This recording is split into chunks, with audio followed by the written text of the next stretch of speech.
Okay, hi guys, we're back. We're done in Tapos na. Jupiter Alabang services. So, ang balita, chinek yung sasakyan, hindi na siya software update kasi bakit nga ba? Okay naman yung Okay naman daw yung sasakyan, charging. yung charging. So, baka yung na-experience namin na hindi matanggal yung charger, dahil yung sa SM, actually same spot no, Han, yung sira yung charger nila. So, something dun na lang, siguro sa charger yun. Pero, i-observe pa din in case na mangyari ulit na ayaw matanggal yung charger. Kailangan namin ibalik. Pero sa bahayan, pag nag-charge ka, hindi naman Hindi naman. Oops. Natatanggal naman agad yung sa bahay. Okay, what else? Ano pang ginawa ni Kuya? Yun, in-explain yung concern natin. Yung sa window muna. Ano sabi niya? Wala naman silang nakitang error code dun. Uy, walang nakitang error code. Di nangyari. Nakadalawa siyang scan. Ano yung nakikita nila? Pag, kung may error yung sa bintana? Meron. Ba't nangyari sa atin? Parang computer yun eh. May lag yun lahat ng nangyayari doon sa computer. Sasakyan? So joke lang natin yung Hindi nga. Hindi nila nakita? Paano nangyari yun? Parang Oo nga. wala siyang footprint pala yung nangyari doon sa... sa'yo diba? Nangyari din. Sa akin nangyari din, diba? Sabi niya, sir, dalawang ulit ko ng in-scan. Nakita mo ba nung in-scan niya? In-screenshot niya pa. Okay. Tapos pinakita niya sa akin yung sa ACU. Mabait nga yung sila dito. Yung agent. Kung sabi natin yung Yung sangkasa. nag-assist. Yung kung 2,000 hindi na pinapakita sa customer yung Pwede mo silipin yun kasi karapatan mong silipin yung ginagawa nila sa Oo, kotse. pero yung sa computer nila kung paano in-scan lahat nung laman nung So, ano explanation niya sa bintana? Wala naman. So, pag naulit na lang ulit, ilista na lang natin or i-video natin pati yung sudden drop ng battery. wala siyang makita. Tapos chinek namin yung health ng battery natin. Ang galing. Oops. Sabi niya. Lapit mo, Han. Nasa 100% pa din. Yung battery? Oo. Iba naman, 3 months pa lang to. Kasi yung iba daw 97. Sabi? Oo. Ganun agad? Sabi naman niya, depende naman yung sa mileage. Sa usage ng sasakyan. Ba't ganun? Iba-iba sila ng sinasabi. Dito, sa Alabang, sabi, 6 months yung maintenance.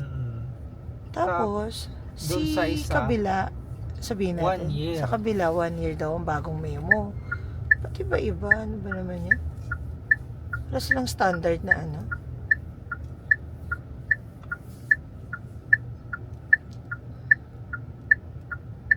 Dapat sinabi mo pala kay Kuya kanina. Sabi niya, alam mo, sabi sa amin dun sa kabila, 1 year na. Sinabi ko, Bagong memo daw yun. O kayo, wala. sabi, di ba 1 year na? Tapos sinabi mo, sabi nung kabilang agent, Every 6 months. every 6 months pa din. Oo. Pero parang ako, 6 months kasi hindi naman nagagamit yung makina nito.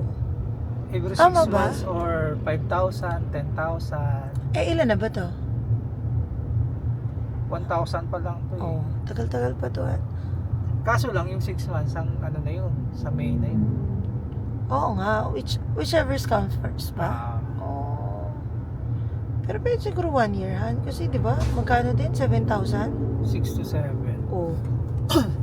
Baka tumaas na nga kasi yung mga langis na yun, tumaas na. Doble na halos.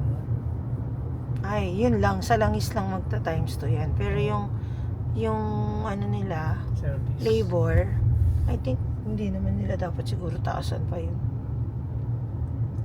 And then, what else pa? Ano pa sabi sa'yo ni Sir? Marami siyang in-explain tungkol dun sa battery.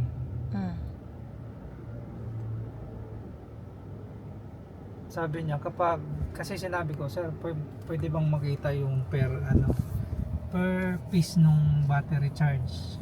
Sabi niya wala daw ganun, pero merong Per piece pa, ilang pirasong battery nila? maraming cell yun, kaya nga yung battery pack ang tawag yun, kasi marami siyang, yung sa isang battery pack marami siyang cell. Okay. Pinakita niya lang yung total maximum voltage habang china-charge, kumbaga live. Akala ko Live. naman, mapu-full charge siya tong kotse kasi Live yung charge pinapakita sa akin, sir, kapag sabi niya, kapag may sira na yung battery mo, yung reference voltage natin mababa na yan, sabi niya sa akin. Totoo naman eh, kapag di ba bumaba yung battery kapag mahina na,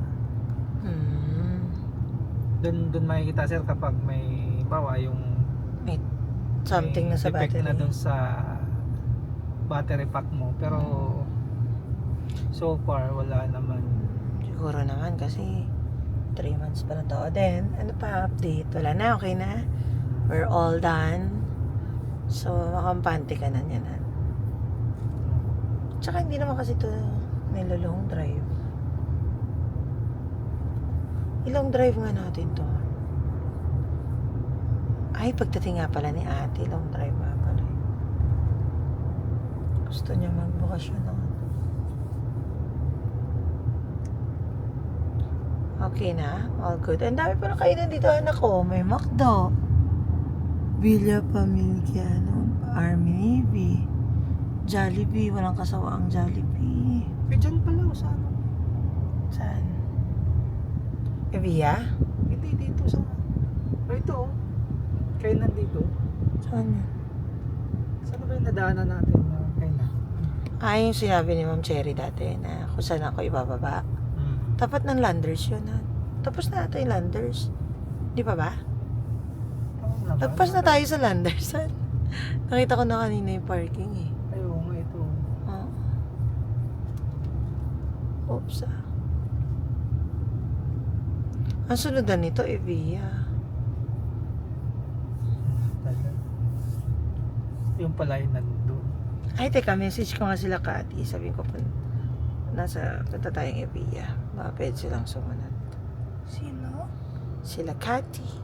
Sila tita Kati mo. Han, where are you gonna tell something pa? Yun lang. Mabait yung Mabait yung alabang na nagsiservice sa Jetour. Ano pa? Wala na, bye-bye. Say bye na. Bye, guys. Isa-summarize mo na lang yung kwento sa'yo. Ay, kwento. Yung mga natanong mo kay sir. Ay, ano ba yan? Anak, bye-bye ka na. Bye. Di ka pagutom, anak? Lo. 2 hours din tayo dun, no? Ayan na naman ang mga Maynila. Another hukay. Another project. Another budget. Yun naman private. Oh. Kahit magkukay. Pero ano pa rin yan. Sinisira lang nila kung saan. Oo. Tapos, sila naman din ang magre-repair ulit. Pero hindi na Same na same, katulad ng ano. katulad nung Another project. Another butas. Kababayan. Bye-bye.